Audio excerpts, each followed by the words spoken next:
அனைவருக்கும் வணக்கம். இன்னைக்கு நம்ம பார்க்க போற கொஸ்டின் பாருங்க. கூற்று காரணம் எது சரி எது தவறு, சரியா தவறான்னு கேட்குறாங்க. ரெண்டும் சரியா இல்லை ஏதாவது ஒன்று ரெண்டு தவறா இருக்கா அப்படின்னு சொல்லி பார்க்கணும். சரியா? இப்போ என்ன கேட்குறாங்கன்னு பாருங்க. தன்வினை அடிப்படையில் கொஸ்டின் கொடுத்துருக்குறாங்க. தன்வினை அப்படின்னா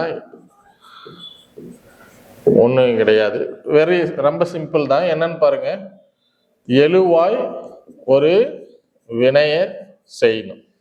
எழுவாய் ஒரு வினையை செய்யணும். அதற்கான பயனிலை யாருக்கு தான் சாரணுங்க? யாருக்கு தான் சாரணும்?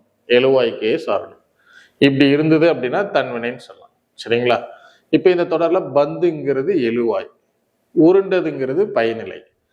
இப்போ அந்த செயலை செய்யறது எழுவாயா தான். சரிங்களா? இப்ப இது பந்து உருண்டது அப்படின்னு சொல்றாங்க. இது தன்வினை. கரெக்டா இருக்கு. அடுத்து கீழே அதுக்கான விளக்கம் கொடுத்துருக்காங்க பாருங்க. எழுவாய் ஒரு வினை, அதாவது செயலை செய்தால் அது தன்வினை எனப்படும். கரெக்டு தான். சரிங்களா? எழுவாய் ஒரு வேலையை செய்யறாங்க அப்படின்னா அது தன்வினை. எழுவாய் ஒரு வேலையை செய்ய வைத்தால் தான் அது பிறவினை. சரிங்களா? பார்த்தீங்கன்னா ரெண்டு கூற்றுமே சரிதான். கூற்று சரி, காரணமும் சரி.